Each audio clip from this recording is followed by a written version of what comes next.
Land of morning brightness. In Harmony's room, while the others talked in the light of the fisheye lamps, Yongtu sat apart at a little low table. The boy had opened one of the shining wood chests and had brought out his writing tools, his little inkstone, his ink paste, and his soft, fine rabbit hair brush. Squatting in his corner, he bent over a long strip of white paper upon which he was making painstaking brush strokes. No one noticed what he was doing until he stood before his grandmother, paper in hand. "Out on the hills today, Harmony, I thought of this poem for the honorable ancestors. I have set it down to show you," the boy said somewhat shyly. On all occasions, the members of the Kim family, big and little, liked to make up poems and songs. Poems were like spring blossoms, they said. They always give pleasure. Today, Yongtu's was the best among those of all the children. His poems were usually the ones to be hung on the walls of Harmony's room. Like the phoenix among fowls, like the tiger among beasts, you shine in the throngs at the heavenly emperor's feasts.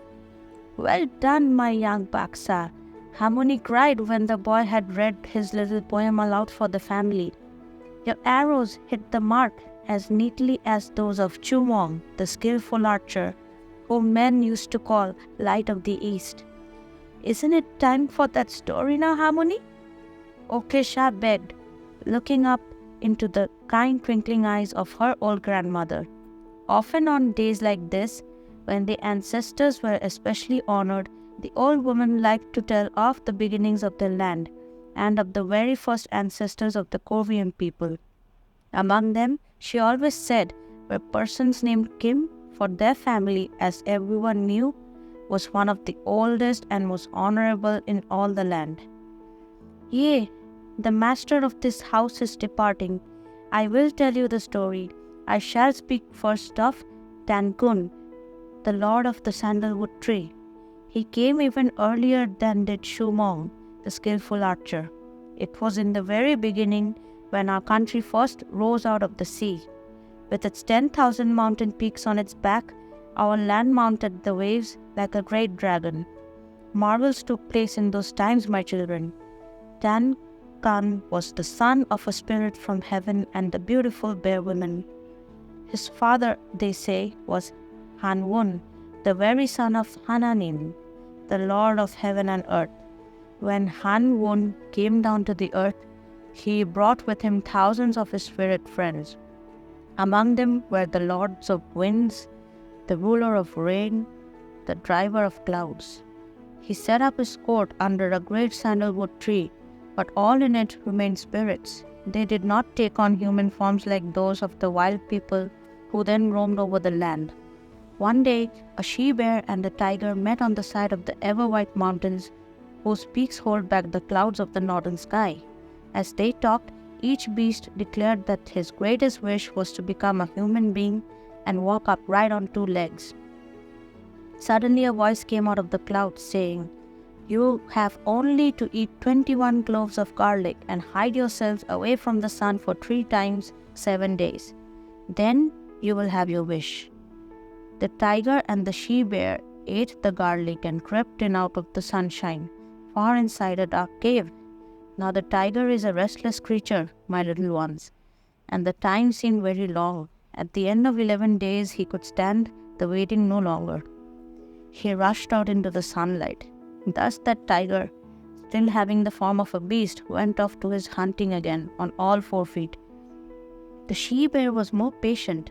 She curled up and slept throughout the thrice 7 days. On the 21st morning, she came forth from the cave, walking upright on 2 legs like you and me. Her hairy skin dropped away, and she became a beautiful woman. When the beautiful bear woman sat down to rest under the sandalwood tree, Hanwon the spirit king saw her. He blew his breath upon her, and in good time a baby boy was born to them. Years later, the wild tribes found this baby boy grown into a handsome youth sitting under that same tree, and they called him Tankun, lord of the sandalwood tree. They made him their king, and they listened well to his words. The 9 tribes of those times were rough people, my children.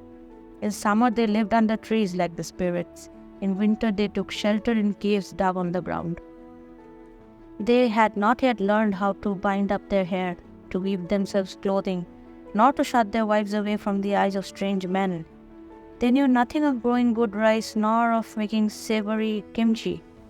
Their foods were the berries and nuts, the wild fruit and roots they found in the forest.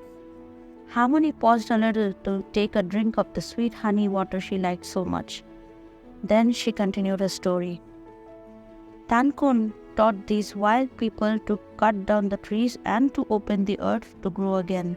He showed them how to cook their rice and how to heat their houses.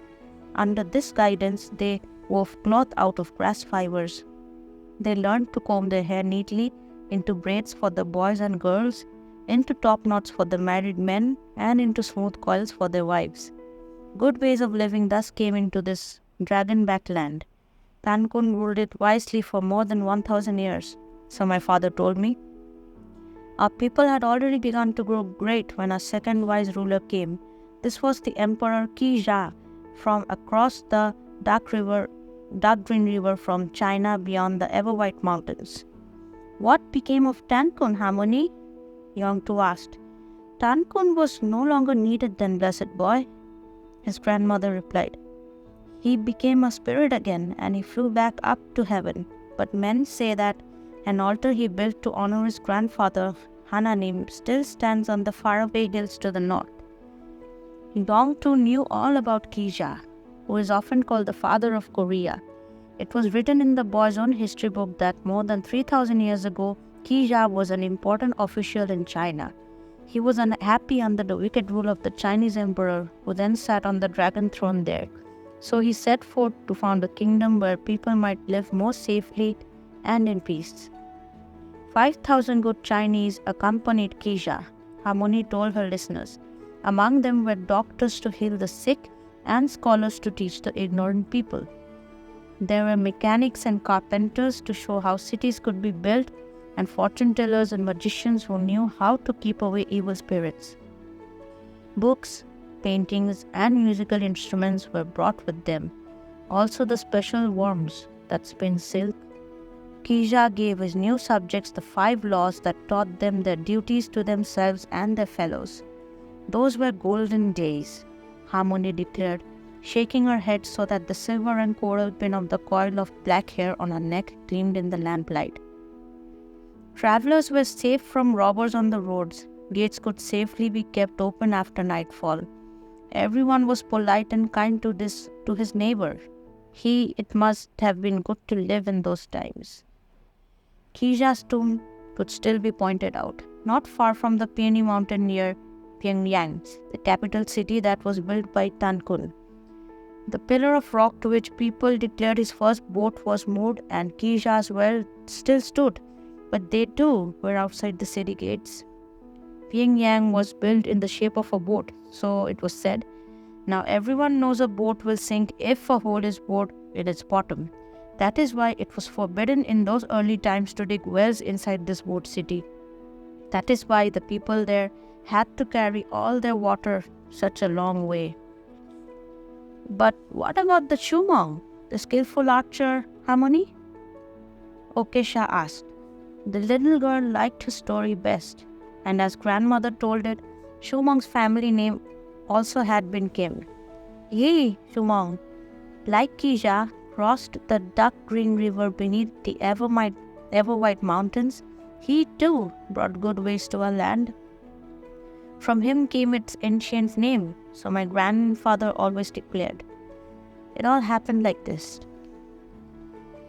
In very early times, when Korea still was divided into many small kingdoms, there was a certain king to the north who wept because he had no son. One day, during a hunt, he knelt by a stream in the deep woods and prayed that Jade Emperor of Heaven to send him a son. When he rose to his feet and turned around towards his horse, he was startled to see great tears rolling out of the animal's eyes. The horse was pawing and pawing at a huge grey rock at the side of the path. Suddenly the rock moved, and the horse rolled it aside. Beneath the rock, to the king's surprise and delight, there lay a small boy whose skin gleamed like gold. Because of this and because of the fact that he had been lying under a stone, the king called the child Kim Niva, or Golden Toad, and he cherished his son whom heaven had sent him in such a strange way. Now it was the same Kim Niva who succeeded his father on the throne of that northern kingdom, and it was in his courts one day that a marvelous happening occurred. One of his wives, sitting by a little stream in the garden, saw a tiny white cloud moving toward her. Gently it floated inside her dress, where it turned into an egg. When the cloud egg was hatched and the fine baby boy was presented to the king, he grew very angry.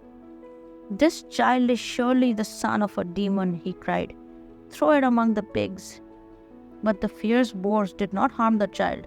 They grew gentle as cooing doves, and they blew their warm breath on the baby so that the night air should not harm him. "Throw the demon child to the hunting dogs," the angry king cried. But again snarling beasts became quiet.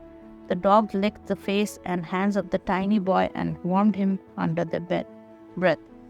"Put him amid the wild horses," ordered the king, for he feared this strange child. The wild horses also breathed softly upon the boy, and the mares fed him with their warm milk. It is the will of the Jade Emperor of Heaven that this boy shall live." The king finally gave in. "His mother shall bring the child up as her own." All marveled at the beauty and cleverness of the boy. From his shining face, people called him Child of the Sun, or Brightness of the Morning, which are just ways of saying Light of the East. Always kind to animals, he had a special gift for handling the horses in the king's stables, and he was made master there. But above all, people wondered at the boy's skill with the bow and arrow. At your age, Yongtu, he could bring down a flying swallow. At 15, he could slay a swift running deer or pierce the eye of a wild goose flying high in the clouds. His like was not known on the 8 coasts. More often he was called Shuvalong, or skillful archer. Splendid and handsome, kind and skillful he was. All in that kingdom preferred Chumong above any of the other sons of the king. Only his jealous brothers disliked him. One day Shumong learned from his mother of a plot they were making to put him to death. "You must flee, skillful archer. You must flee this night, my dear son," she warned. With loyal friends at his side, Shumong slipped secretly out of the palace. Under the light of the amber moon, they galloped away south. When the morning sun gilded the peaks of the ever-white mountains, they were stopped by the deep dark green waters of the river Apnoch. They halted in dismay, for they could hear the sounds of the galloping horses of the pursuers. "Hark, my friends," said the archer. "Listen well. Do you hear? My brothers are coming. They are very near. I will call on the river dragon to help me." And drawing his bow, he shot 3 of his arrows into the stream. Straight away, my children, the river waters became black instead of dark green. It was black when the backs of 10,000 fish squeezed tightly together. The fish made a firm bridge over which Chumong and his companions easily crossed to the opposite bank. When the king's sons galloped up, the bridge of fish had once more floated apart, and skillful archer was safe. Traveling on to the south, Shumong met friendly people.